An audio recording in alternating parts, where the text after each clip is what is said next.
So, good morning to all the participants who are attending this second day virtual symposium on the recent trends in aquaculture industries. And I am taking immense pleasure to welcome Dr. Manoj M. Sharma, who is the director of Mayank Aquaculture Private Limited, and Dr. Inbagandan sir, who is the scientist and head of Center for Ocean Research, Satyabama University. So, shall I proceed with the introduction, sir? Yeah, please, Anu. Thank you. Yeah, thank you, sir.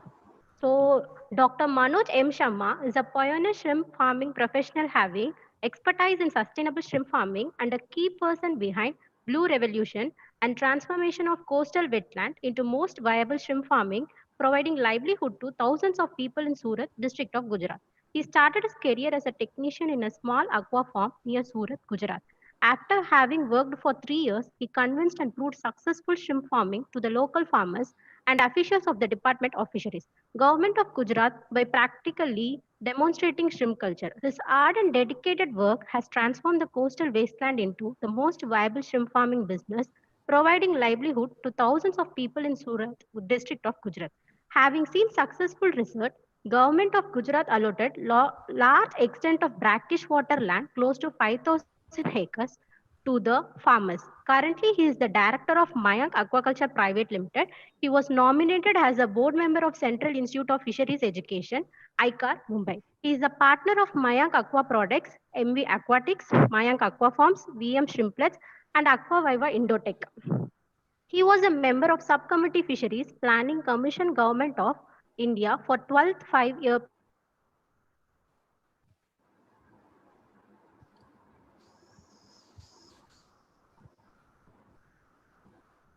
Anu, your voice is not audible. Anu? Anu, your voice is not audible. I think Anu is not there, it seems. Sir, I will continue with the introduction, sir. Yeah, please.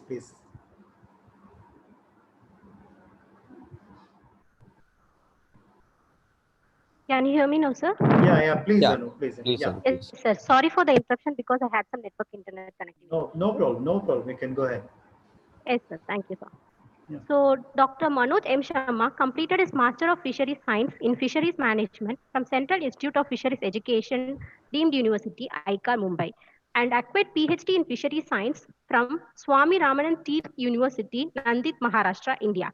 He had presented paper in all world famous aquaculture of conference, and Dr. Manoj M. Sharma had received many awards from various fields, from that Best BW Shrimp or Fish Farmer Coastal States Award for year 2018 from NFDB, India Small Giants Award from India SME Forum for year 2014, ICAR for Leadership in Fisheries and Aquaculture year 2014 to 15, and Best Fish Farmer Award from Central Institute of Fisheries Education, Mumbai on Fish 8th July 2005. These are only the few awards which he got. There are more awards that he had awarded. Dr. Manoj M. Sharma played an important role in the development of sustainable shrimp farming with more than 2,000 hectares area benefiting thousands of rural people. Developed the concept of satellite shrimping farming as the director technical West Coast Water Based Private Limited, which has brought manifold increase in shrimp production in Gujarat. Presently, the group is producing more than 3,500 tons shrimp per annum. He also played an important role as General Secretary and founder member of SAFA, Surat Aquaculture Farmers Association, to bring all shrimp farmers together to carry out sustainable shrimp farming in a cooperative way. This has brought a blue revolution in Surat district, India. So participants, I take immense pleasure to welcome an expertise with 25 years experience in planning and execution of shrimp farms to give a presentation on shrimp farming in India. What's next?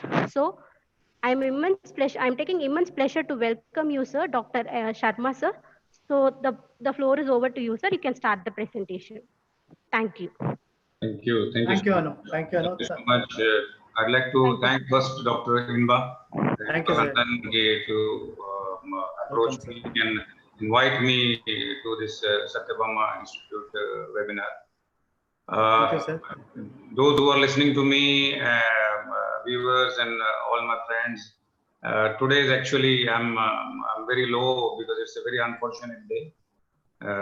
This morning, early in the morning, we lost one of our very close friend, a very good farmer, one of the best human being, a very progressive dealer. Unfortunately, he passed away because of the deadly disease COVID. So with two hands together, I request each and everybody, my friend, those who are listening to me, this is very, very serious, and you have to be very, very careful, because last 11 days I have seen this man struggling day and day night and fighting to survive, but unfortunately the virus has no mercy. So I'm with this experience, I'm telling you, don't be adventurous. Don't try to be show you heroic, because this virus is merciless. And why I'm feeling so low, because today I promised that I will come and present a paper, but it's such an unfortunate incident that I didn't sleep whole night and very low. I just came from the meeting his son.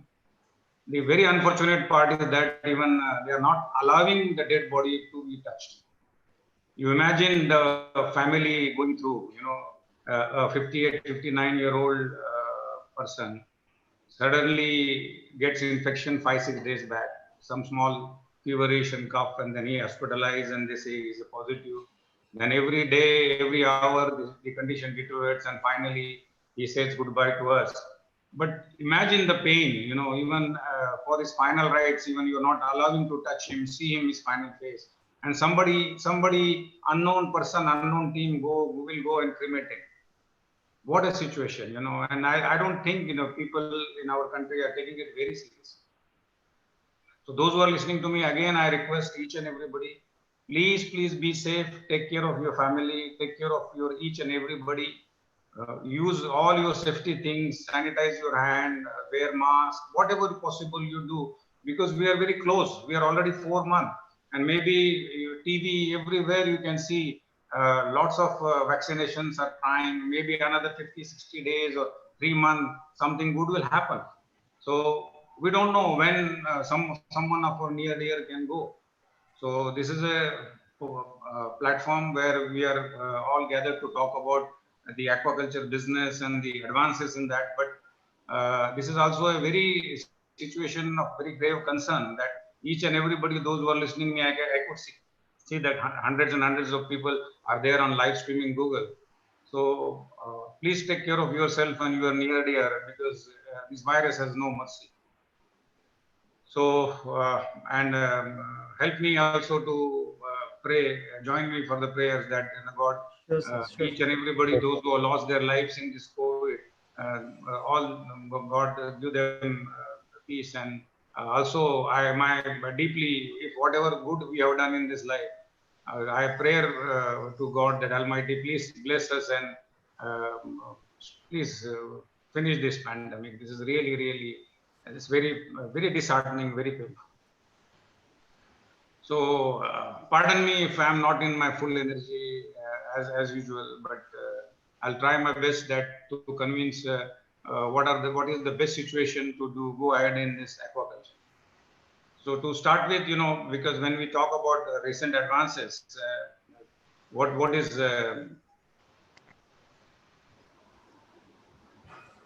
you can see the screen? No, sir. I have not started the sharing. So we can see only your Zoom. The Zoom portal. Sir. Yeah. But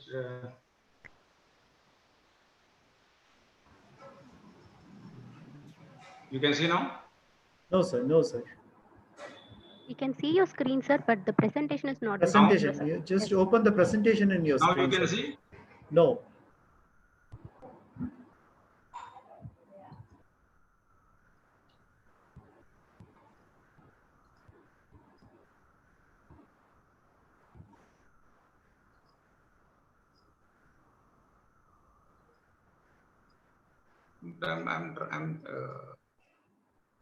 I'm sharing the screen, but Sir, you can go to the Zoom exact platform, sir, not in the web thing. Yeah. Now you can see? Now we are seeing your desktop screen. Yeah. Now I'm.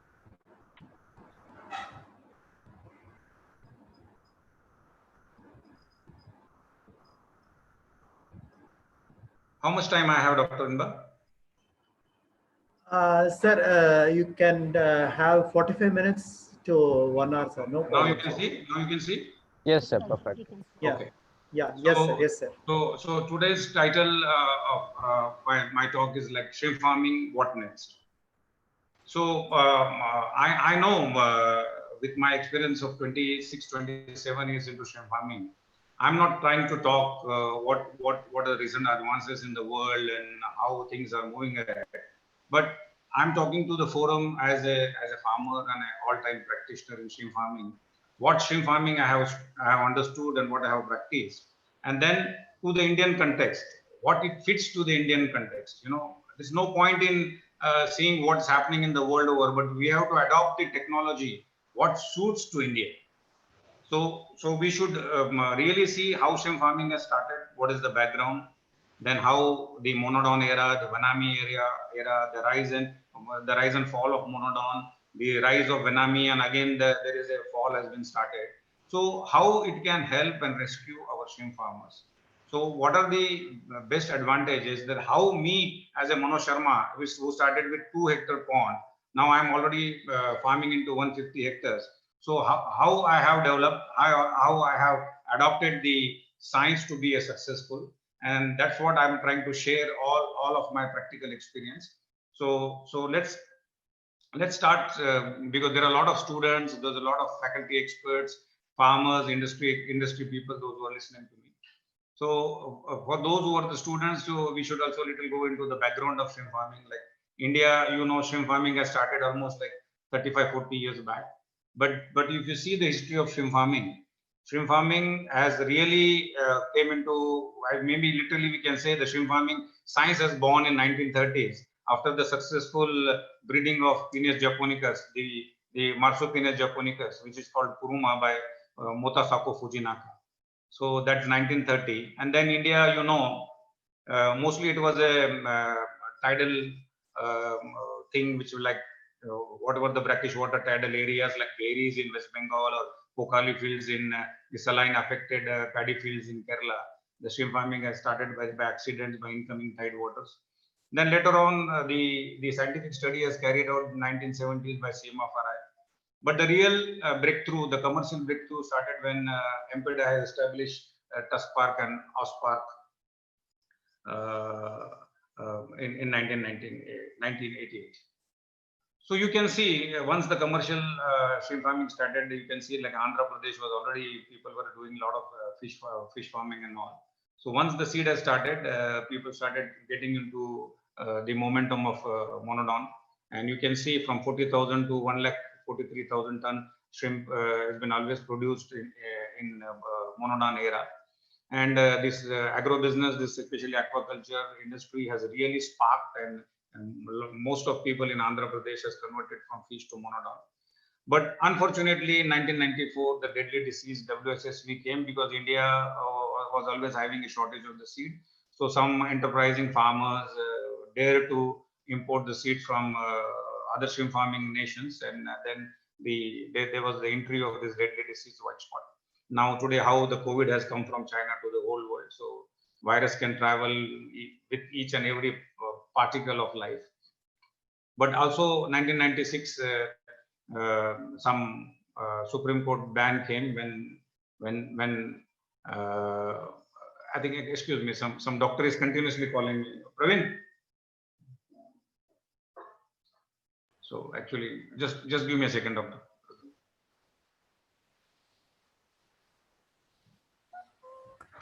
बात करना बोला side meeting में मोहन भाई में छोकरो if it is urgent, tell me. So sorry, actually, despite all this, you know, like Supreme Court, because the doctor is continuously calling me from the hospital.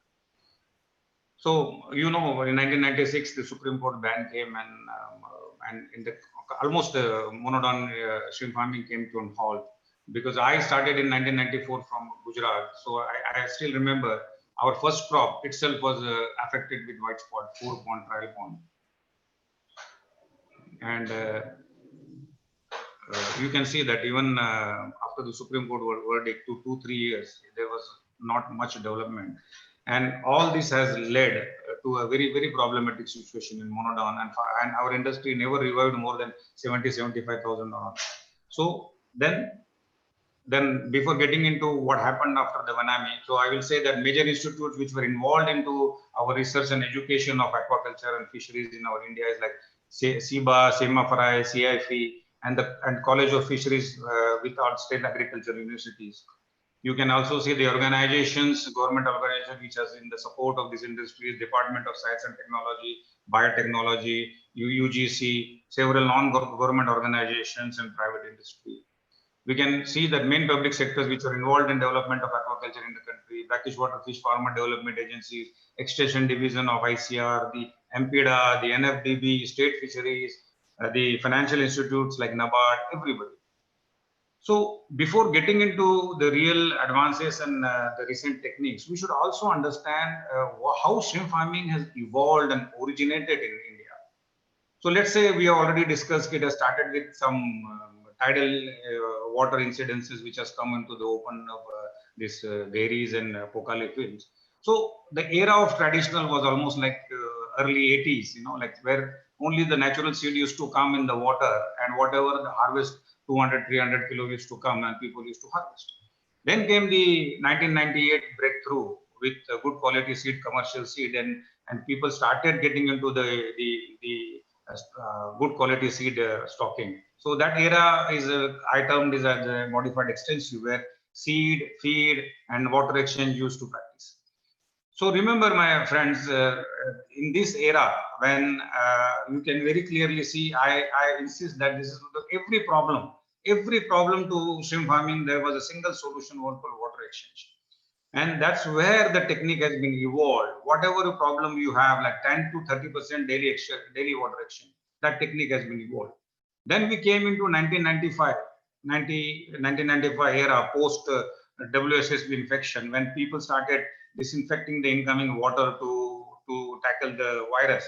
And then that came the semi-intensive era, where people have increased the stocking density to increase the production and to compensate the extra cost which has been incurred. So seed, feed, medicine, health product, and water exchange started.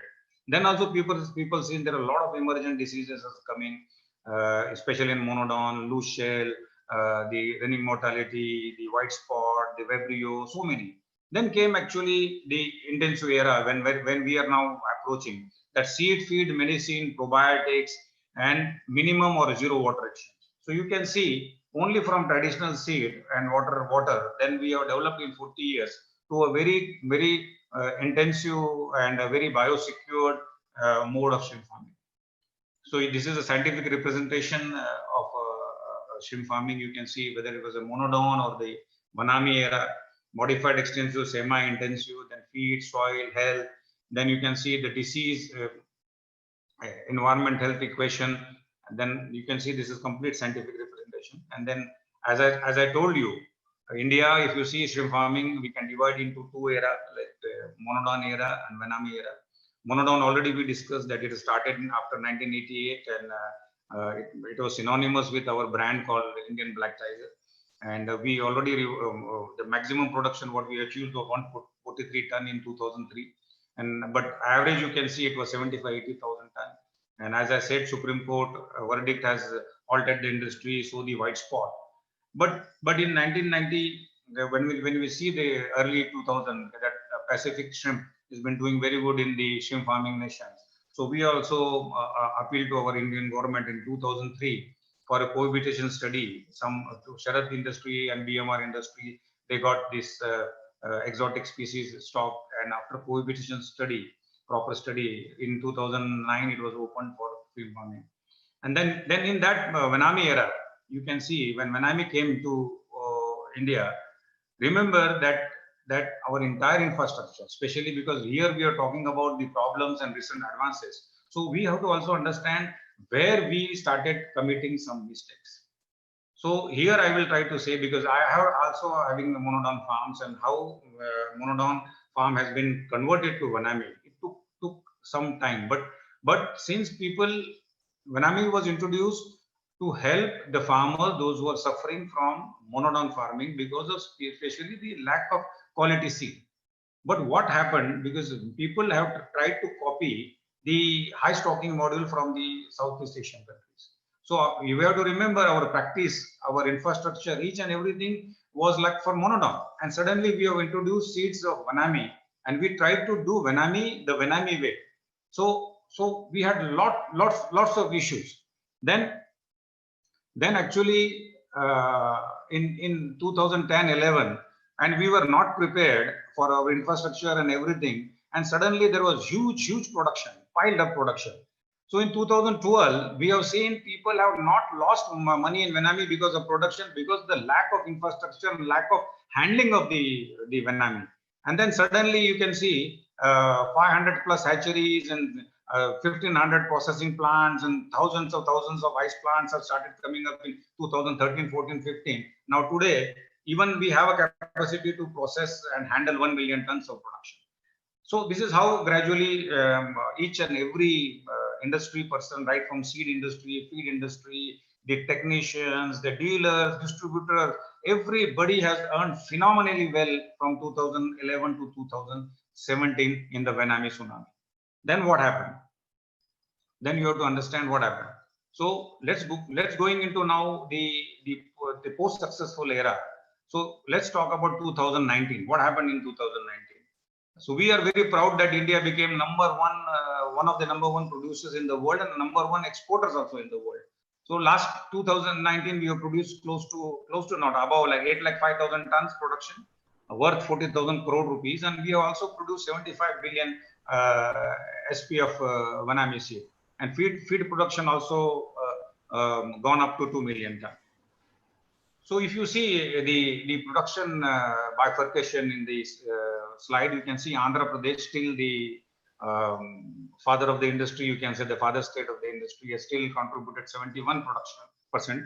West Bengal, Orissa 7%, West Bengal 10%, Gujarat only 6%, because because Gujarat was doing very good till 2016. We have crossed 55,000, and in 2015 we also touched 60,000. But unfortunately, the decline has started from 2017. So now Gujarat is only 6%.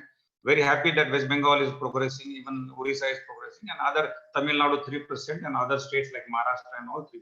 So you can still see if Andhra Pradesh is producing 71, 29% of the shrimp is produced in other states. And then we talk about the market, the export. You can see 46% is our US market and 30% is China. This slide, please remember, because I'm going to come after a few slides that we are going to come and discuss about what actually the market and the need of the industry. So we can see Europe is 10%, UAE 7%, and Japan is 7%.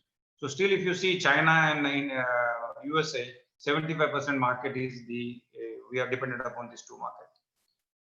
And this is a very important slide. If you see how there is the rise and fall of Vanami, you can see in 2010 we have only produced 2.2 billion seeds, and then you can see 47,000 tons Vanami has been produced, but farmer success was 85%. Then 2011 4.5 billion, but the farmer success 74. But like that, if you see the gradual decrease in 2009, though we have produced 70 plus billion seed and 8,05,000 tons, but on an average, success of farmers has gone down to only 55%. If I'm considering only 40-50 count grade. So here we have to understand and ask ourselves, is industry is in a progressive mode or it is in a decline mode? So, and these are the challenges what we industry is facing, that, you know, there are besides the downfall, the production costs are increasing, high energy charges. For example, in Gujarat, Andhra Pradesh is 2 rupees electricity charge and Gujarat is 8%, almost 400 times more. Then feed cost, seed cost. Still, I feel very good that, you know, Andhra Pradesh is still able to produce shrimp at a very efficient cost compared to other states, because Andhra Pradesh still 250 to 60 rupees we can produce 30 count. But in Gujarat, if you see the seed cost, the feed cost, the medicine, the transportation, our cost is almost 50-60 rupees above. So I think maybe Orissa and West Bengal is also having the same. Then the biggest challenge is definitely from the new diseases, the present disease and the new emerging diseases, everything, especially in India, WSSV is still the biggest damager with EHP, running mortality, Vibrio. Then food safety, because we are 99% we are dependent upon the export market. So the traceability, the residual, the antibiotics and certification is the big challenge.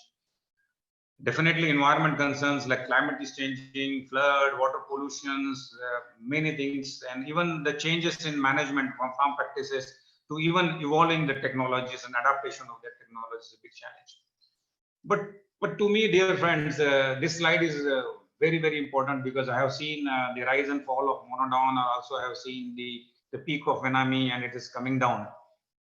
But to me, what actually is important is the pond production versus the carrying capacity of the pond. Because it is very, very important to, like in human being today, each and every doctor is talking, it's not about the COVID or the infection.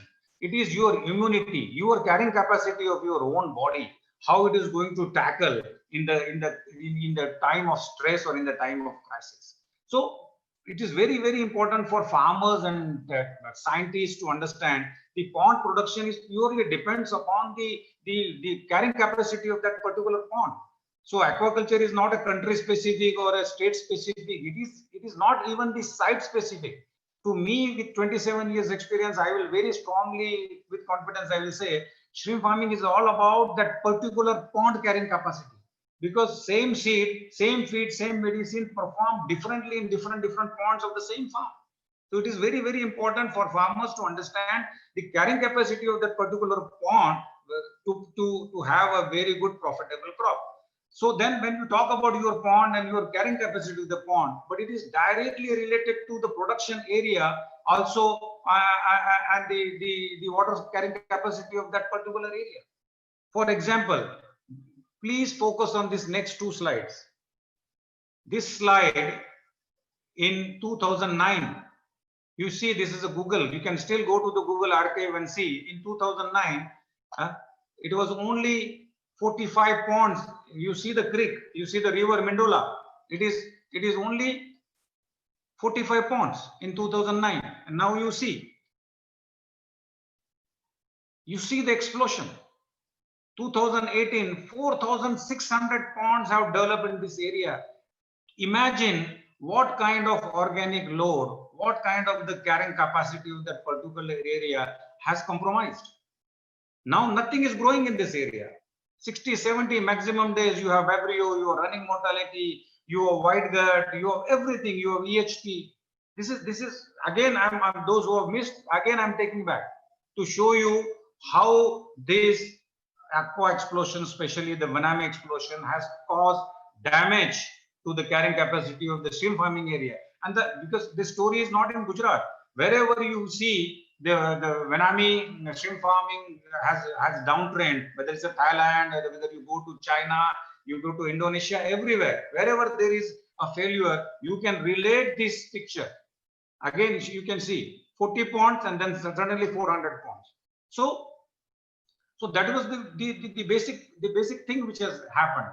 So now getting back into the present crisis, what we are already I spoke about that, you know what lockdown has affected shrimp farming. March 22, when lockdown was declared in our country, everything, transport, raw material mobilization, labor availability, social obligations, all became the biggest hurdles, one of the biggest challenges. So how even no industry, nobody could imagine that shrimp farming is such a labor intensive industry. So each and everything came into a very, very big halt. Dr. Inba, I'm asking somebody is Participants, please don't scribble on the pad. I think somebody is doing it. Can you just see? Yes, sir. Yes, sir. Yes, sir, we can see. Participants, kindly don't use scribble pad. Please don't use, you are disturbing the session. Hello. So shrimp production export majorly affected. Now finance, liquidity is the major challenge, you know. Each and every farmer, each and every industry. Now today, when I'm talking to you, Gujarat has able to only stock 30-35%. So imagine. Excuse me, sir. Sorry for the interruption. Participant, please don't scribble or don't annotate in your screen. It is a disturbance for us. Kindly don't scribble or annotate. Don't use the annotate option. Okay. Kindly stick to the rules, please. Sir, Sorry, shall we sir. start Sir, one you more? can proceed now. Thank you. Sir, one more, please share Yeah, your screen, yeah. sir. Please stop sharing and one more, please start sharing, sir. Manoj sir, is it No, I possible? think it has Sir? gone. Yes. I think it Yes. has gone. Yeah. Thank you, sir. Thank you, sir. sir. Thanks, sir. Thank you, sir. So you can imagine when I'm talking about Gujarat, because I have experience in Gujarat. So but I could relate. You know, in Gujarat, out of 12,500 pond, only 4,000 pond we were able to manage to stock, because in COVID, everything, air transportation, local, rail, everything affected. And you know, seed, the biggest mode on the single safest mode to transfer seed to Gujarat is the air mode. And when the lockdown declared, each and every modes of transportation and communication got affected. And then seed prices increased, seed shortage increased. Now the farmer into really very big trouble. Now we have now everybody, when I'm talking to you, everybody is saying, Dr. Sharma, whether we should stock or not, because when she was reading out my biodata, they say I'm the general secretary. But today I'm proud to tell that, you know, now I'm the president and the head of Gujarat Aquafeed Dealers Association. So I have a big role to play, that how to tell dealers and distributors and farmers that what will be the future of shrimp farming and industry. So what I see, that the biggest challenge right now, if you see, we have an art and science to produce shrimp, but 100% we are dependent upon the export market, and the COVID has opened that. It has opened and it has really said that we are all dependent upon the export market. So what is the biggest challenge? Biggest challenge is now not to produce. Is the biggest challenge is that how to sell. That's the biggest challenge, because the farmers, if you're not getting the price, the proper price, or at least a 40% profit margin on their investment, I don't think the farmers can survive. So then the biggest question is that what next? Then what next we should do? So this is the first thing, you know, I practiced in 2011 because, and it has also happened because I was always used to produce a very bigger size monodon. In 2003-4, I remember, Dr. Inba, when nobody was ready to buy my 33-35 count monodon because of some flood situation and all. So I was having no chance, but I could just extend the crop. So another 40-45 days of extension, I was so shocked, because it took 120-130 days for monodon to reach 30 gram. But another 40 days, when I sampled, I was like, my eye popped off. It is already 50-52 grams. And in 2002-2003 crop, none of the exporters in Mumbai were clueless what price they can offer me for this 20 count. But then I realized it is a criminal waste to harvest monodon at 25 or 30 gram, because it takes 120 days and another 30 days it reaches to 25 to 20 count, and which doubles the profit and doubles the sizes. So that's where I came with the theory called Do Venami the Tiger Way in 2011. But it's okay. That time when people didn't believe me, and most of the people as industry experts laughed at it. So, what nonsense! What we have to produce monodon the Tiger Venami the Tiger Way. But today, to me, it has really worked, and it has now the concept of farming Venami the Tiger Way has been very well accepted by most of the countries, especially the Ecuador. They are loving the concept, and now you can see after India, they are also the second best country producing 6 lakh tons. So why I thought of bigger is better in that scenario in 2005 to 2015. Black Tiger, Venami the Tiger Way, seed requirement was less because we have to always import seed from Andhra. Profit margins were very high. So no need to do and work very hard for 2 crops when you can easily earn that 2 crop profit in a single crop. So that's where the bigger is the better concept, and still it's worked very good for me till the last year. You can see 13-14 count of monodon I used to produce. You can see the tiger, the real tiger with yellow background, the black bands, and you can see my own hand, and it was like 60-62 gram Venami. Then you can see, monodon. Then you can also see 20-25 count of monodon I used to produce with the bigger sizes. And with the same, you will be surprised, Dr. Inba, with the same technique, with the same farm infrastructure, I was the first to bring this CP turbo seeds in 2010 in my farm. And I thought, let's see, because that time nobody believed Venomy can cross 20-25 grams. So I extended the crop, and to everybody's surprise, in 140-150 days, I had this massive 22 count Venomy in 2010. Even this picture was published in CP newsletter. This Venomy can grow up to this massive size. And then after that, the concept of do Venomy the tiger way. I think this was one of the most profitable concept which has worked for me. Next 7-8 years, I have really made my 10 hectare farm into 150 hectare farm only by doing Venomy the tiger way concept. So single crop, very bigger size, very niche market, and Europe was almost welcoming the very big size, 10-20 size. But now, then we talk about recent advances. So definitely the biggest thing which comes to each and everybody mind is biofloc. I don't know, Dr. Inba, but those participants who are listening to me, the biggest sensation, like internet sensation, YouTube sensation today in India is biofloc. Each and everybody wants to do biofloc. But people has to understand. I'm not saying it's not a proven technology. It's a very proven technology. It's one of the best technology. But it is time relevant in India? It is for us. That's to understand, because we have 2 lakh hectare. 50,000 out of that is traditional. 1,50,000 ton of that hectare is almost like modified extension, semi-intensive now. So if you see 1,50,000 scientific culture, what we are doing in Venomy and producing 8 lakh ton, I'm very sorry to say only 5% farmers are above 10 hectare.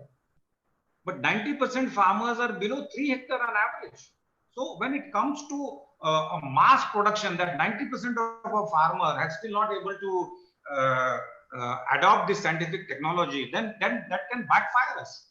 For example, you see, biofloc is a very sensitive heterotrophic system. Very, very sensitive, very critical to manage and operate. Even slightly imbalance in water quality management can backfire, can crash the entire system. And very high capital. The cost of production is very, very important depending on the size and the project. If you just go for 1 or 2 times, even if your cost of production of the shrimp will cross 500 kilo, then whom and where you are going to sell it? Yes, I do agree. You can produce 3 to 5 kg per ton of water, which is almost 30 to 50 ton per hectare. But if you see gradually, you ask experts, it is really working wonderful for the nurseries. 80%, 90% nurseries in the biofloc or the semi-bioflocs are very successful. But when it comes to open pond management, I think farming, most those who have tried, I think almost 80% of them are failure. So this is very important for those who are listening to me, is that biofloc is a very good, but it has been specially designed for the filter feeders like tilapia. Venomy has a good filter feeder mechanism, but it doesn't mean it is 100% filter feeder.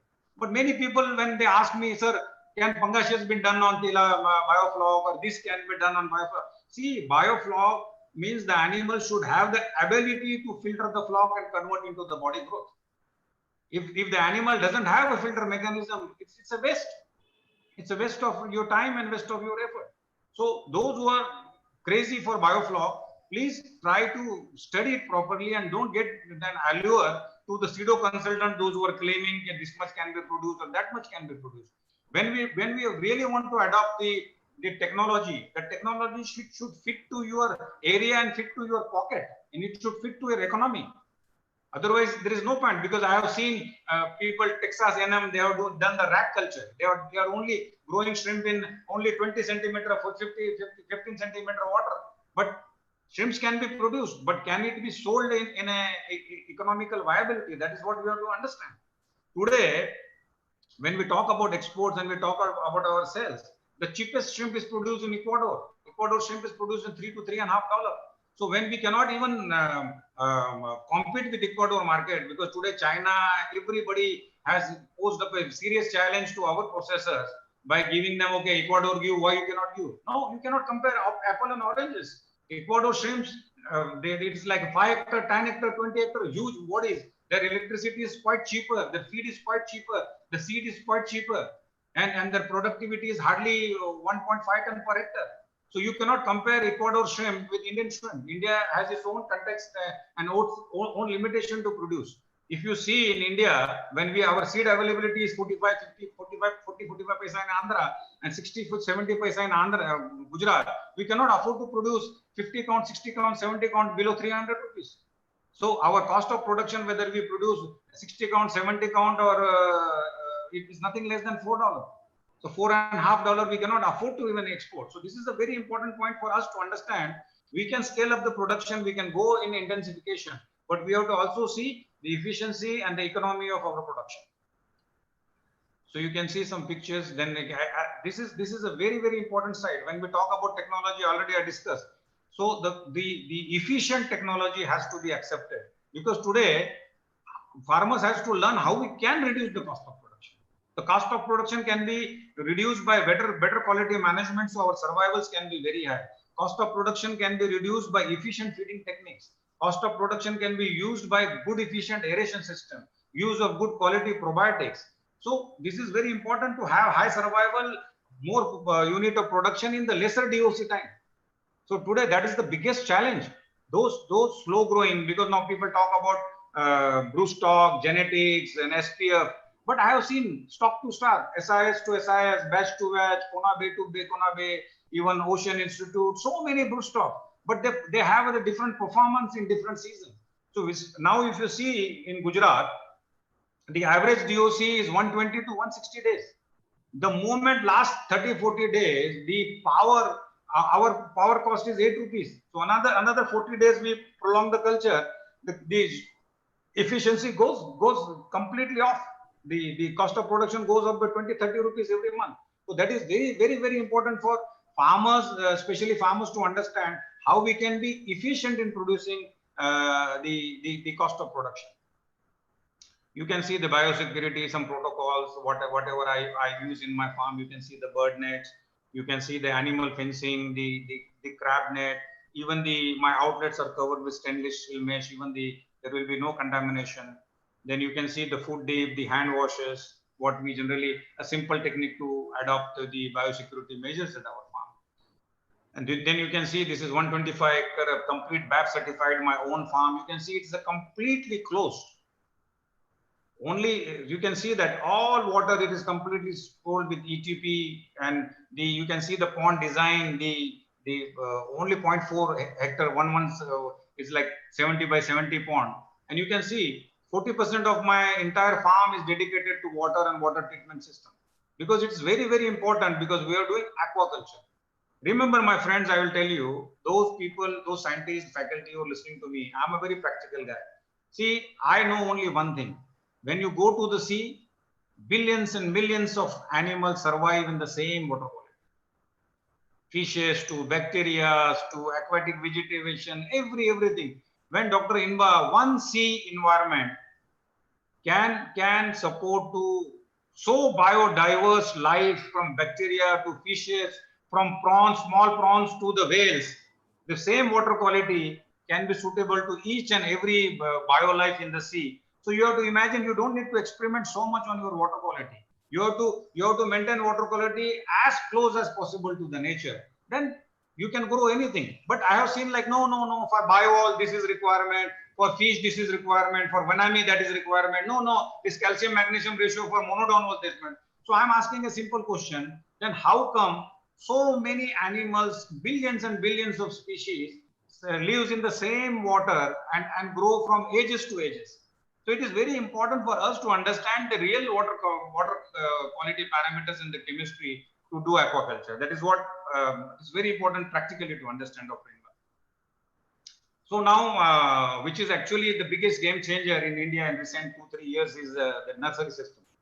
Everybody in Andhra Pradesh, major big farmers, and everybody has converted nursery, because I'm a big fan and supporter of nursery. So 30 days nursery is a very good assured crop, because you can reduce your days, you can reduce your risk of contamination, especially the white spot and EHP. But here, what I have seen now, those who people have converted their own farm into small nurseries. But here also there is a little risk factor, because if your nursery get contaminated, your ongoing crop goes there. If your area is contaminated, you cannot shift. So when you are trying to build up nurseries in a very highly populated shrimp farming area, so itself it's become a very big challenge to operate the health management of the nursery. So it is very, very, very important. It is a very good concept, but it should be a little far away from your farm or the farming area, so you can have a disease-free guarantee. That is what I will try to suggest those who are nursery operators. It's a very, very, very good concept. It's working very good for each and everybody, but it is very important. Just because you have 5 farms, don't convert one pond into a nursery and then try to drag the entire seeds to your individual pond, because this is really dropping down the survivals and also cross-contaminating the culture. So these are some pictures of nursery which is operated in Gujarat. You can see 40 days old nursery seeds.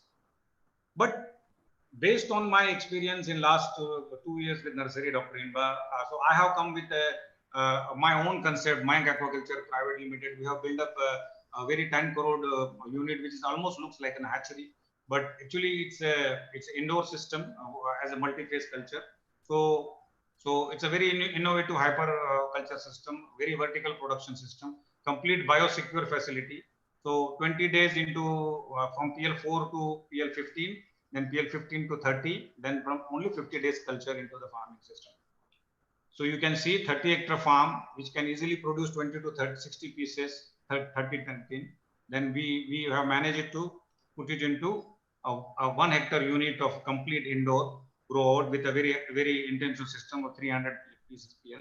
You can see this is my own setup. You can see the entire picture. You can see the complete three domes of 20 by 90 meters, which is completely dedicated to rear PL from 4 to 15, 15 to 30, and 30 to 45. And then all these things can be shifted to my farm, because this is completely in an isolation.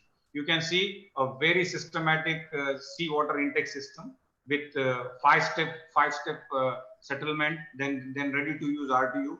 Then I have everything from biological filters to slow sand filters to RSP to cartridge to ultraviolet to ozone, everything.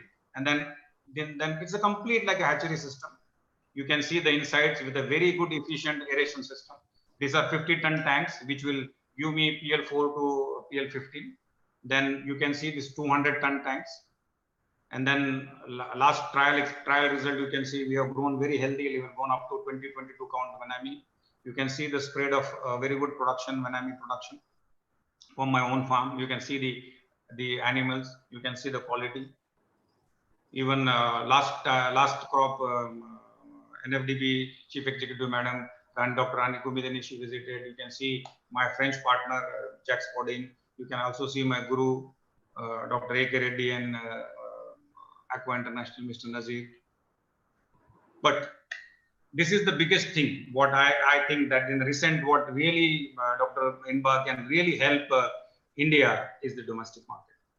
Because whatever we produce, whatever people right now talking to me, many people yesterday told me, sir, what are your plans and what is your message to shrimp farmers in Andhra Pradesh or Orissa, West Bengal and Gujarat? See, I think really we are very fortunate that very aggressive scheme has launched by Pradhan Mantri Matsya Sampada Yojana with 20,050 crore outlay. Definitely, we can, all farmers together can request the government to have a special budget and allocation to promote seafood consumption in our country. I again urge and tell each and everybody, those who are listening to me, the one slogan, Sunday ho ya Monday, Rose Khai Ande, which has changed the fortune of the industry in poultry in India, and that's a big national egg coordinating community and this one, NDDB. So something, that slogan is totally required now for shrimp farming and aquaculture in India. But our per capita, imagine we are 136 crore population. 136 crore population, even 50% of them, Dr. Inba, can consume only 1 kilo shrimp per year. So this 8 lakh ton can be easily consumed. I know this is a very difficult situation because it's not a magical wand that I will just move and everybody will start eating shrimp. Though it will take time, but in this COVID scenario, we are over dependent. It has been clearly exposed that India has been victim of over dependent in export. And again, to the processor friends and to the MPDA, see, it is to me what is more practical is that we should develop the market of our exports in non-farming countries. See, China is already having its own in-house production of crayfish or shellfish is close to 4 million ton. It is only trying to compensate the market by importing the shrimp. But China is not purely dependent upon imports. So the countries like European countries, those who are absolutely dependent upon the shrimp farming nations to export. We are neglecting that market. We are neglecting Japan. We are neglecting Korea. We are neglecting South Africa. Last 5-6 years, if you see, our entire focus was only on selling into the China because it was ease of selling to China because each and every count without less documentation, no issue. The shipping time was very less, and the market was very aggressive. So each and everybody in India has become victim of their easiness in exporting to China, and now China is trying to milk us. So this is very, very important for even I urge farmers. Inba, it's not necessary that everything government should do. We have 2 lakh hectares. We are already producing 8 lakh ton. Imagine only 1 rupees contribution per kilo. I already registered a company called Aquaculture Produce Promotion Agency, but because of the COVID, I couldn't launch it. But I appeal to the farmer, let's unite together. National Council of Farmers India, all can contribute 1,000 rupees, 2,000 rupees, even feed technician, medical technician, health product technicians, feed mill. Everybody can make a big bucket of some funds, and then we can rope in some superstar like Amitabh Bachchan or Sachin Tendulkar or anybody to promote seafood consumption. And I think within no time this consumption can be promoted. You know, you can talk about the healthness, the nutritional facts of the shrimp comparing to chicken, mutton, and other red meats. You can talk about the recipes. You can talk about many things. So this can be a very, very game changer. So when we talk about recent advances to produce the production, I am saying on the other way, we should have now means to develop to market our shrimp because already we are reaching to a 1 million ton production. So the need of the hour is not to scale up the production. The need of the hour is to find a sustainable and secure market for our shrimp. And I think our population is the biggest strength and the biggest weakness. Today, because of our overpopulation, we are facing the problem of the COVID. But when we talk about market, we are one of the 136 crore population. And almost like 65% of them are very young generation under 50. So imagine a big campaign of domestic market. So here is my little bit, you know, it's not like that the COVID scenario I'm talking about domestic market. I've been raising my voice from last 5 years, Inba, because I felt the complete dependency upon export market can hit us somewhere, and it has really hit us very badly because of the COVID. So 3 years I have launched this domestic market campaign in Gujarat, Jingalala concept, which is actually a very small, very handy unit of 50 sittings and a restaurant, because I know I gone with a very modest capital investment of 60-65 lakh rupees, but it is serving 40-45 dishes, all regional, like from West Bengal to Tamil Nadu to Kerala to Andhra Pradesh, even Maharashtra, all seats, different cuisines, regional cuisine plus 20-30% regional cuisine, oriental cuisine.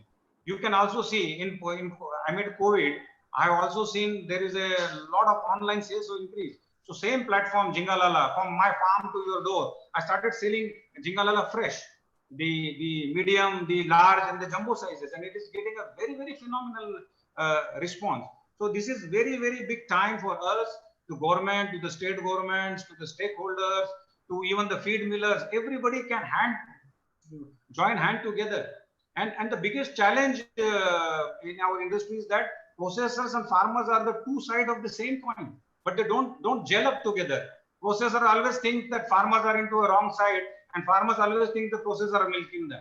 But you have to understand, if the industry has to really move forward, the processors and the industry people has to come together, because they are like husband and wife. They can fight, they can do whatever we want, but they need to be together to make this industry forward. So I urge and appeal that there are a lot of webinars has been happening for the farmers, for the industry, but I have now never seen any webinar which has brought the processors and the farmers together on the same platform. It is the need of the hour, Dr. Inba. The processors and the farmers should sit on the same table, solve their problems. I know there are many different, there can be 100 of the problems, but at least 10, 20 can be sorted down. And then this sorted things can really give a very positive momentum, because processor will understand what they can market and how farmers can support them in the production. See, we have to stop somewhere the blame game, because this is not going to take us anywhere. It is going to put even the processors into trouble, or even the farmers into the processor. So this is very important for us to understand. Let's not focus only on recent advances to produce more and more. See, it is very important to give a very big support to farmers to find them a profitable market, the end market, the secured market, the surety of the market. Then only now today, Dr. Amarneni Ravikumar, who is going to speak in the afternoon session. Yesterday, I had a discussion with him. He said, now Andhra, again, there is a panicky harvest. Again, the farmers, they are shifting from Venami to the fish culture. So this kind of panicky, this kind of insecurity can be resolved by opening up and strengthening the bond between the farmers and the processors. The processors can very well guide the farmers what to do in next 2-3 months, whether he should go or not. But those who are listening to me, those farmers who are really feeling very insecure about stocking, I appeal to my farmers from this platform, boss, don't worry. India doesn't have this 8 lakh ton anymore. I think right now when I'm talking to you, India is hardly having 2.5 to 3 lakh tons. So there is already a shortage. There is already a demand slowly picking up for 40, 50 and 60 pounds. And maybe post August or September, definitely there is a way of hope, and surely the market will open up and will do confidence. And so you should have faith, as our great leader industrialist Ratan Tata said, 2020 is not about looking into your accounts. It is only about saving your lives. So definitely we are going through a rough time, very big storm. So we need to also run our farms to protect the livelihood of our workers, those who are working with us, because we are producers. They say Annadatta Sukhi Bhava. So we are the producers of the food, and farmers should have faith in them, because also we are job givers. We are not job seekers. So the farmers should have confidence in them. And I think you should go for the target of producing 40, 50, 60 count. And Andhra Pradesh farmers still can make very good profit. Though Orissa, West Bengal, Andhra, Gujarat has a challenges, but the nursery techniques and the shortening of the growth are ensuring the good crops. So last slide, but I will just like to say that it is better to prevent the problem rather than repair and repent. So all those people who are listening to me, just think about it. So aquaculture is not about curing. Shrimp farming is all about prevention rather than cure. So whether we are losing the market, we are struggling to sell the thing, then also we have to take up the challenge to develop our own market, domestic market, and before it is too late. Thank you so much, Dr. Inba. And this is last slide is of Monodon, because those who are fed up with Venami, I'm a big lover of Monodon. So in recent studies, I will say that very soon, within 1 or 2 years, black will be back in our country, and we should not only depend upon single species. We should also focus on multi-species culture, so we can have a diverse market. Thank you so much, and I'm very sorry that if you find somewhere me low or just running up, because my mind was not good since morning.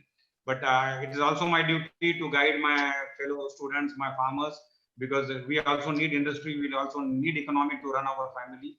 So I wish you all the best. And again, thank you, Dr. Inba, thank you, Satyabama Institute, for giving me this chance to share my experience with the august audience. And God bless you all. Stay safe and take care of your family. Thank you so much. Thank you, sir. Thanks a lot. Sir, actually, it's such a wonderful and technical presentation, sir. Even though you said you are dull today, but we have not seen anything dull in your information. And first of all, thanks for your wonderful presentation. And on behalf of Satyabama Institute of Science and Technology and today's participant, I sincerely pray to the Almighty, to your friend, for his soul to rest in peace. And we pray for the strength to his family. And regarding today's talk, actually, I have some few points to share with you. Actually, you have touched everything, particularly bigger is better, mechanism of bioflak forming. Actually, even all our students are nowadays, they used to coin this word, and you have cleared what is exactly in that bioflak forming as well as in balancing. And cost of production mantra, particularly on biosecurity protocols, nursery phase, a high intensive system of yours, a domestic market, particularly Zingalala. That is actually all most of the people who are into aquaculture related thing. Most of the people you know Sharma sir as well as Zingalala concept. And I hope the participants who are new to the session, they definitely can go a concept like this. That will be a great startup for the other people. And one more thing, when I from your talk, you said you have to. You said the processor and farmer, they have to gel. So I request you to help me, sir, because we have a Satyabama Technology Business Incubator, and we want to do that kind of form, even the same thing in virtually, if with your help. So that is also I want to bring in this platform. And one more thing, regarding this SDG 14, Sustainable Development Goal 14, they say that we have to go for sustainable fishing, and we have to avoid overfishing and all. The only way is aquaculture. And when everybody is talking about aquaculture, only shrimp will come to our mind. Why there are no other species are blooming into this? That is the last question from my side. No, it's not like that, Dr. Inbaki. See, research and development is the backbone of any industry in our country. Anywhere, whichever country you visit. So even not Empeda, many people, they have tried Let's Calcarifer, they have tried this Indicus and many things. But what happened compared to this Venami Tsunami asset? So everybody rushed to make money through the Venami farming, and it was very profitable. It's not like that the farmers doesn't understand. See, we have to impress the farmers every time. You just cannot say that these farmers are not adopting these and that. So you have to show them the scale of profitability and return on investment. Because after all, the farmers are risking so much money, so they will definitely look for the profits, Dr. Imba. Yesterday I was talking to my Confederation of Indian Industry fellows, my colleagues. I am also one of the members there. So I was talking to them. We have to understand this 40,000 crore rupees exports what we have done.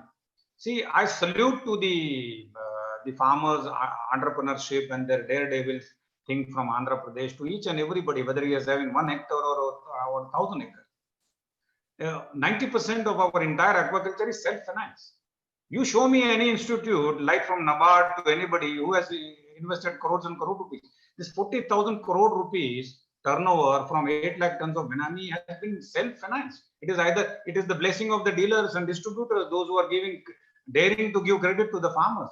It is also the adventurous strength of the farmers, those who are trying to reach their homes. They are taking money from the local interest by 2%, 3%, 5%, and trying to grow the shrimp. You see the acreage. Andhra Pradesh, I believe in 1995, 15,000 rupees an acre. Venami, now they are giving 1 lakh rupees an acre. So it's all about profit. If you demonstrate a profitable fish farming, definitely farmers will definitely love to get into that. But I have seen people attempted for a crab culture, people attempted for other things, but mostly people didn't make money, so they divert. For example, the biggest example I will give you, in 2002, 2003, a lot of Andhra friends, my farmers, they tried scampi.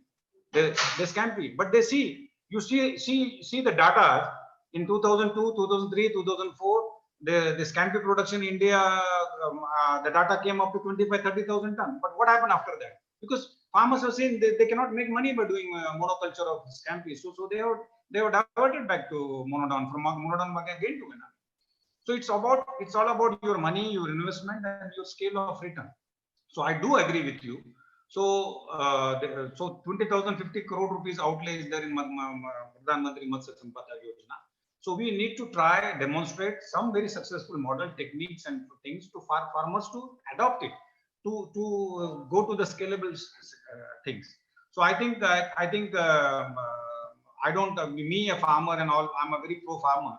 So I think definitely the research institutes and the experts needs to demonstrate, because today I could tell you that when Manoj Sharma was very young, a 23-year young student, struggling student, came to Gujarat, and then Gujarat was like, I was not able to even speak Gujarati, and it's a 100% vegetarian state, and people used to just throw me, just go, no non-veg business here, no shrimp farming. Then also when I have shown one or two good successful crop with very 100-200 rupees kilo profit margin, with a blink of eye, they from 2 to 4 to 4,000, 4,000 to 12,000 pound has come. So what really attracts to the industry is the momentum, the earning, the profitability. So any profitable venture, I don't think it's eye-popping, and anybody will try to accept it. So any species diversification, first of all, it's our duty, the experts people duty, to make it more profitable, to show the attractability and adaptability to the farmers of India.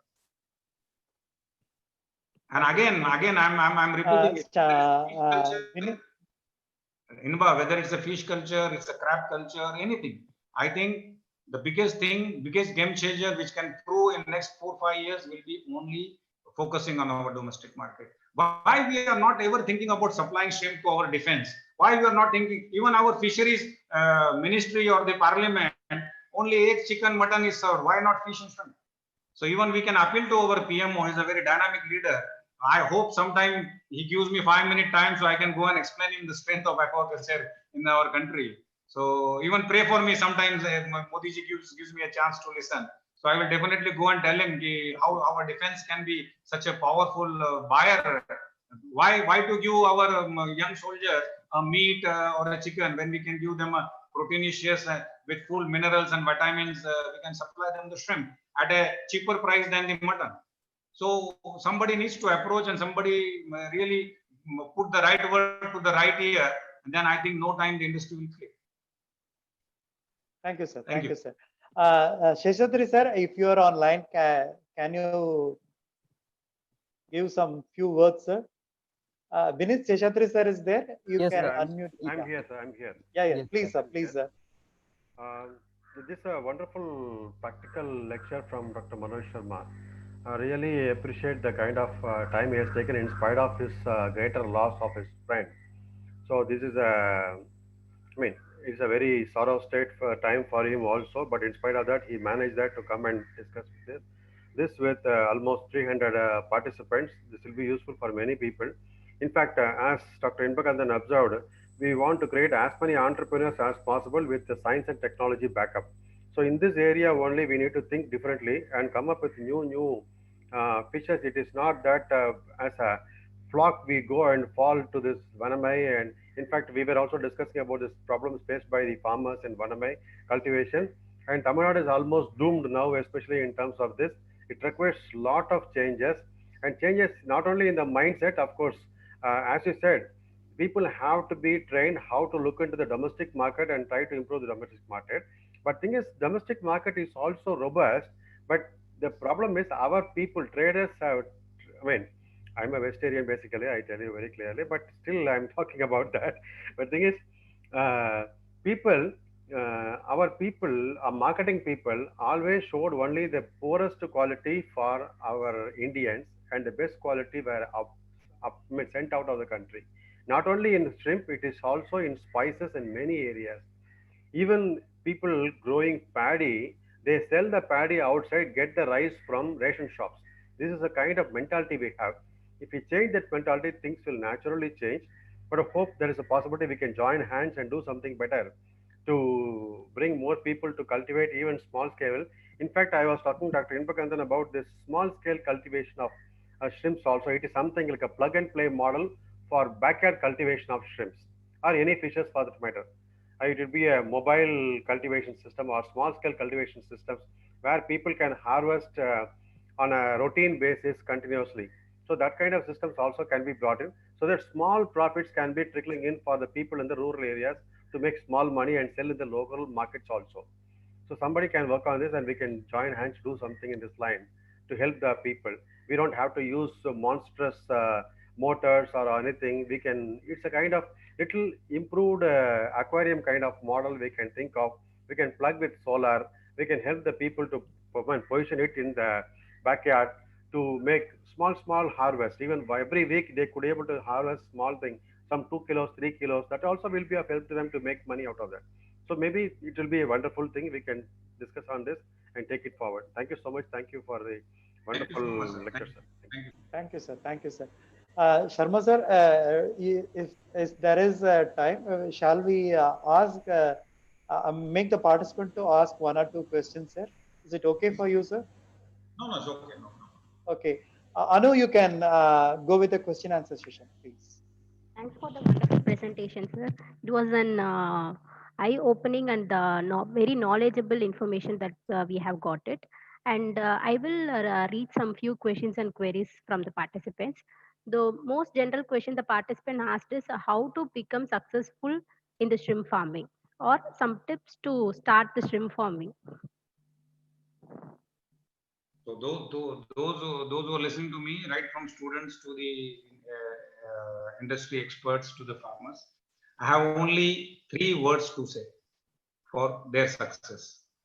Do it right. Everything you have to do it right.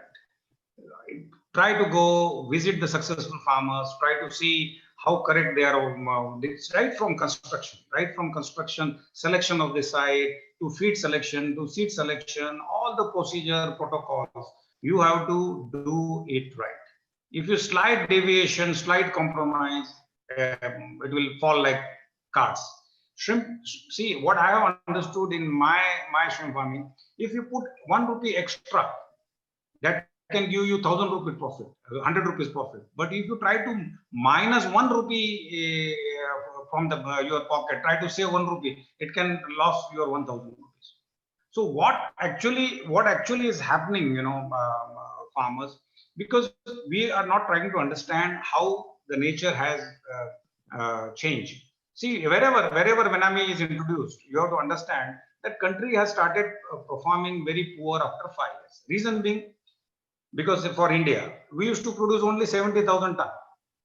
Now we are producing 8 lakh tons. Imagine the same farming area has exploded, because the same feed, 8 lakh ton feed, to produce 8 lakh ton, 1.8, 16 lakh ton feed has gone. 16 lakh ton feed, organic load into the same system has reduced the carrying capacity. Somebody is removing the sludge and somebody is filling the pond. Imagine the kind of practice we are doing, because I think sometimes, when we don't try to control our greed, then you fall into accident. So farmers have to understand, it's not about doing right in your farm. You also that your neighbor should do right. So farmers club, the local associations, local area clubs, and togetherness will definitely help. It's all about doing it right. If you do it right, I think it is one of the finest business to produce food and profit for all. That's what I will say. Do it right. Okay, thank you, sir. And there are many appreciations and compliments from the participants. And one participant. Audible. Your voice is not audible, Anu. Kindly make it audible. Can you hear me now, sir? Yeah, please. Yes. Yeah. There are many participants complimenting and appreciating this presentation, sir. And one participant has mentioned that this will be a game changer for shrimp industry, and it will be a very initiative step for farmers also. Amen. Sir, one of our scientists, Dr. Stanley, he is asking about organic farming in shrimp industry, sir. Can you highlight on that point? See again, Dr. Inba, organic also is a concept to produce everything on the positive carrying capacity. See, first of all, we have to understand how simply anybody can understand what is carrying capacity. So carrying capacity is the number of animal or the biomass per square meter directly supported by nature without damaging the environment, without impacting the environment. How nature can support.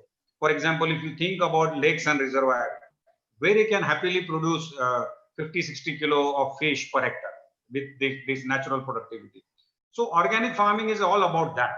You know, whether you try to produce shrimp, fish, vegetables, anything with the natural carrying capacity of that particular given area, by not supplementing it with pesticides, chemical or inorganic fertilizers and all, which can potentially cause damage to the environment and the end consumer. But the biggest question is that can anybody farm organic to the economical level? Can he still make money by doing it farming? Does we have a special market for that? I'm very sorry to say I have visited each and every country, those who do shrimp farming and also the marketing country. I've traveled a lot.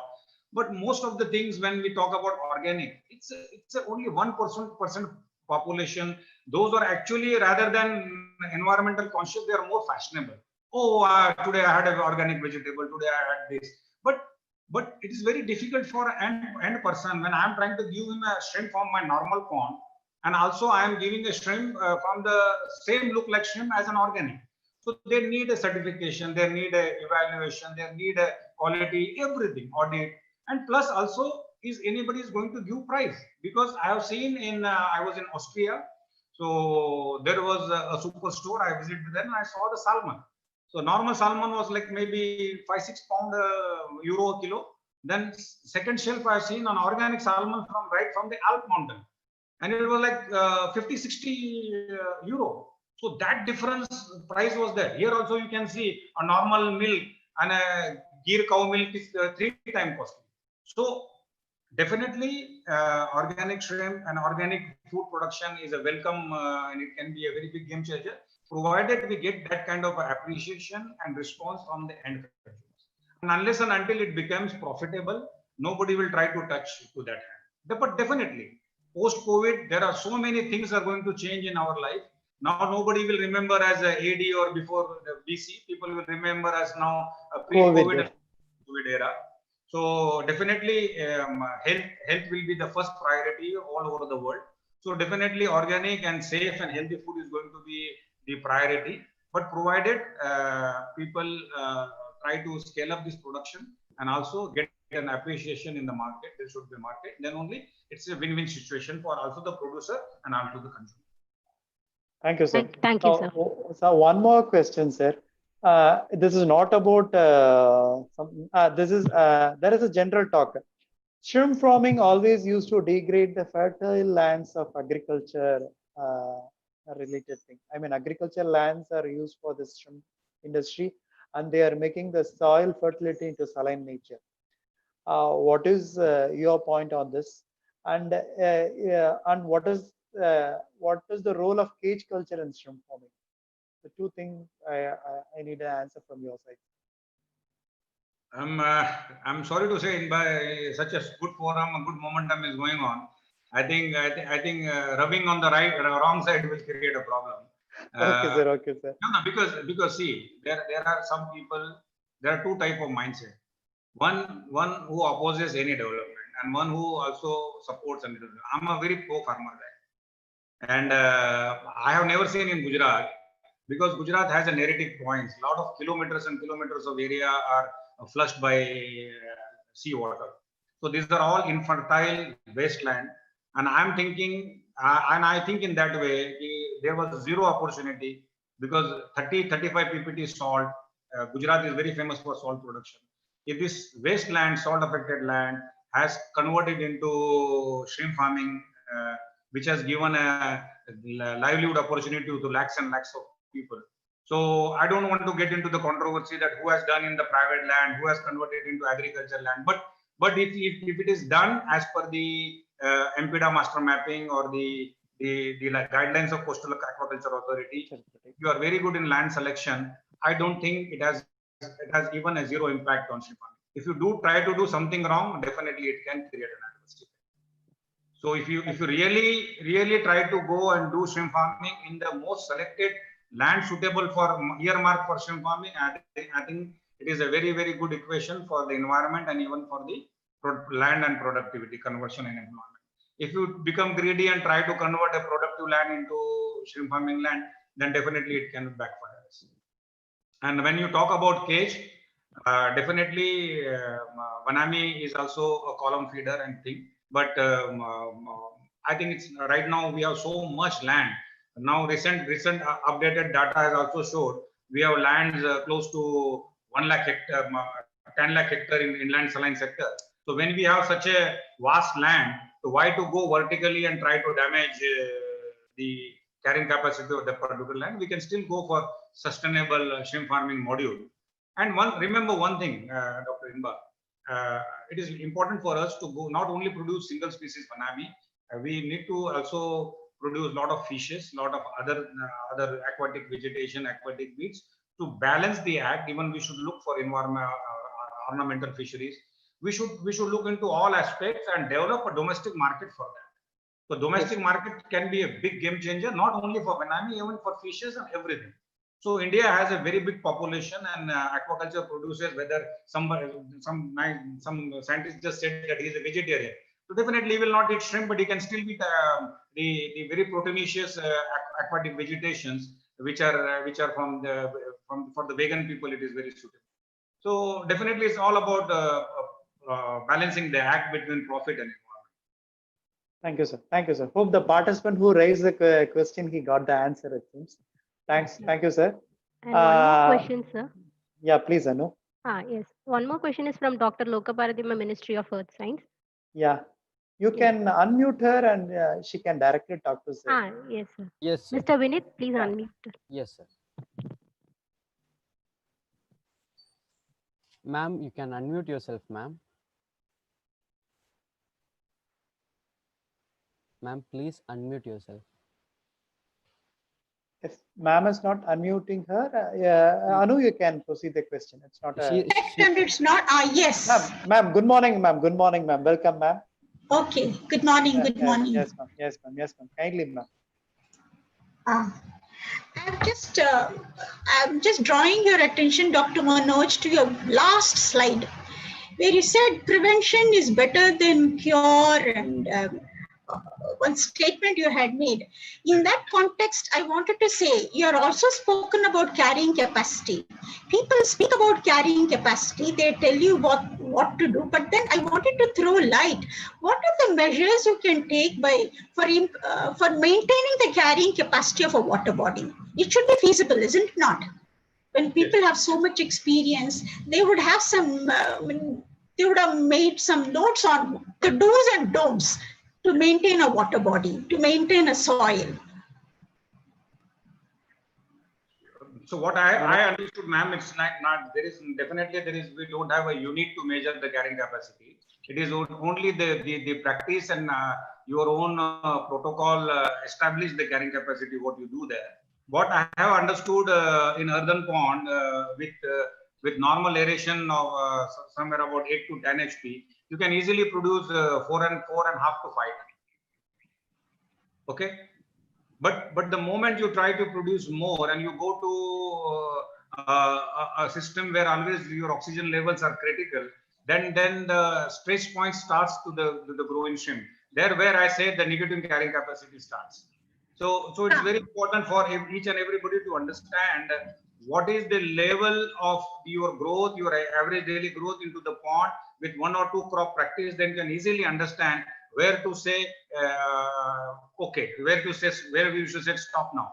So in Gujarat, what I have understood with the local soil structure and the organic load into the soil, we can happily produce 4.5 to 5 ton in the earthen ponds, and maximum people going for polyline. Because I was a big opposer for people to go for polyline in Gujarat, because we have a very percolative soil. You know, a lot of during high tide the seawater oozes out of the pond. So that has really spoiled the show. And those who have didn't listen to me and gone for the polylining, now they have completely uprooted the polyline and gone for the natural ponds. So the average productivity, what I have seen in Gujarat, with 4 to 5 ton per hectare, whether it's a small size or bigger size, it's not about the size of the shrimp, it is the biomass of the shrimp. So even if those who wants to only produce smaller shrimp, I recommend them to go for a higher stocking density, but not to cross the 4.5 or 5 ton biomass capacity that particular hectare. Then after that, even your 300 kilo or 400 kilo extra, people generally argue with me, Dr. Sharma, when you say 5 ton is sufficient, then what happens to 5.5 ton? I think it's not about the 500 kilo extra adjustment, but the 500 kilo extra adjustment can drop the DO, then can make the entire system stressful, and then in terms can kill your 5 ton biomass.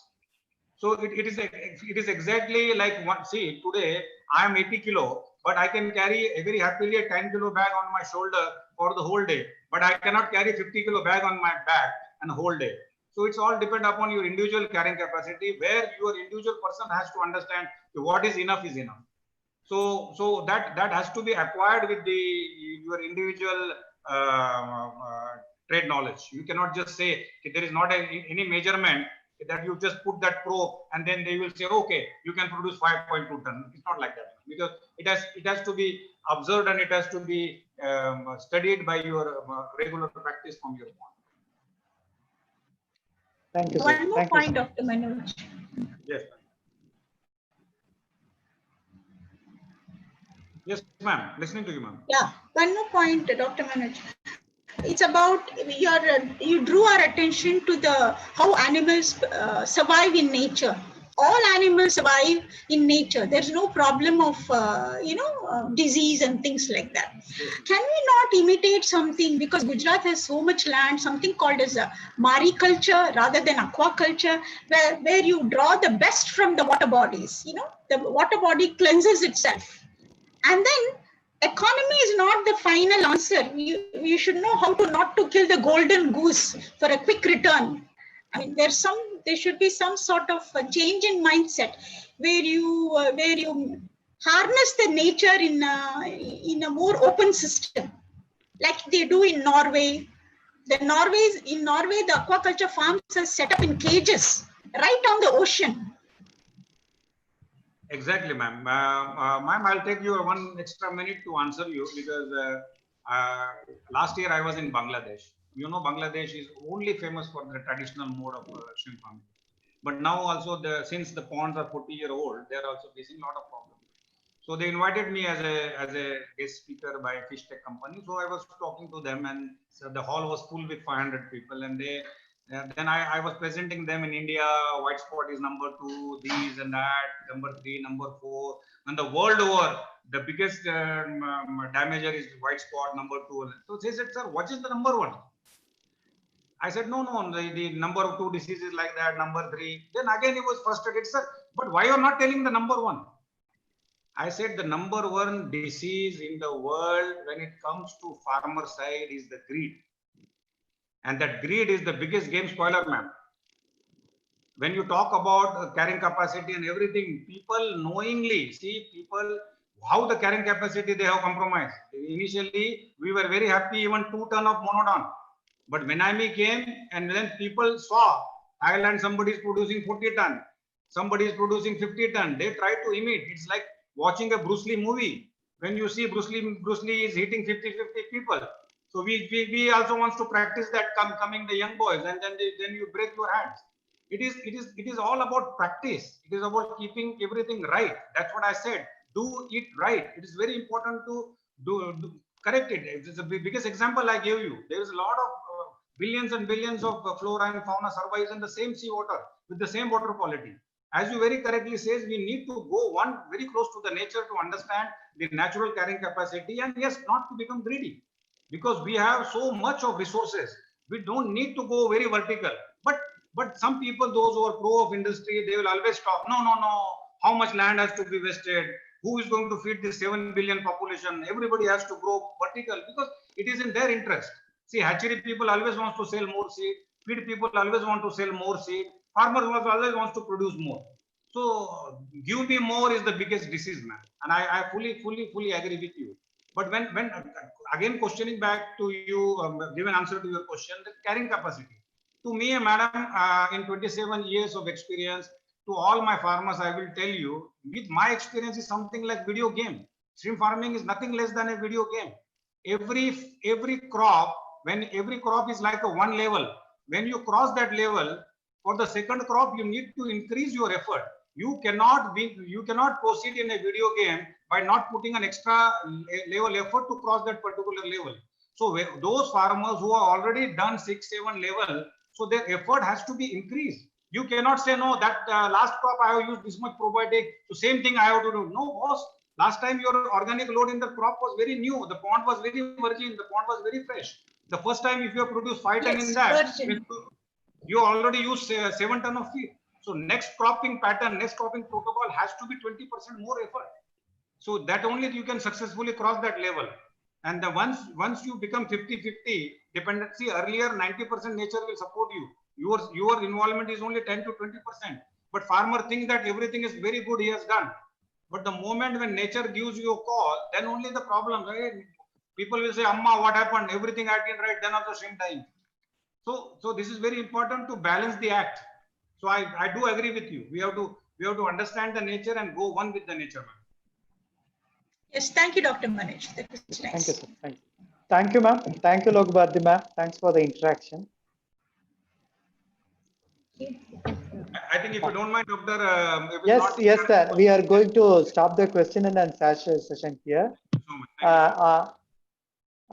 Anu, can you please? Yeah. Yes, sir, I will.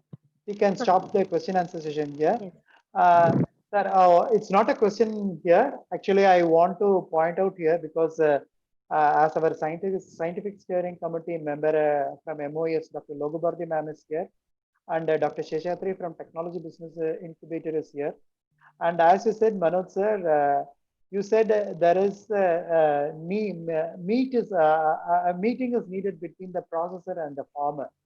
So what I thought as a continuation of this virtual symposium, I want to do from our platform. Actually, Satyabama want to initiate that with the support of you people, because you are the exact person who can tell the exact picture what is happening there. So with your help, as well as from the ministry, MOES help, as well as from Technology Business Incubator, we want to do the we want to do that such a virtual meet again. So I want to conclude here that with the help of Manoj sir, as well as from Dr. Seshadri sir, we have a discussion further and we will do the meet sir. Manoj sir, or is it okay with you?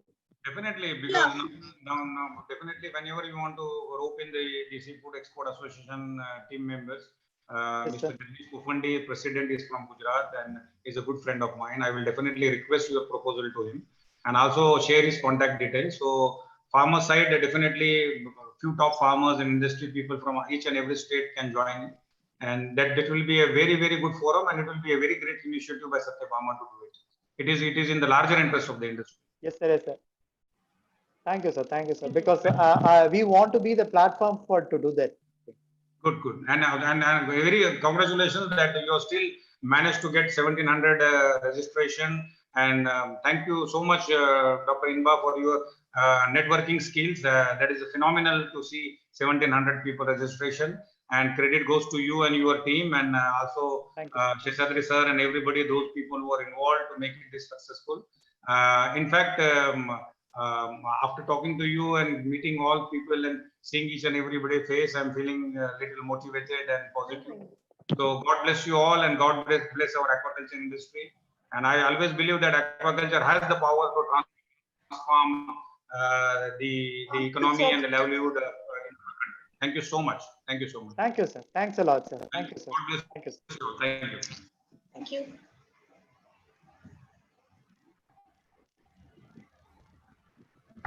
Thank you, sir. Thank you.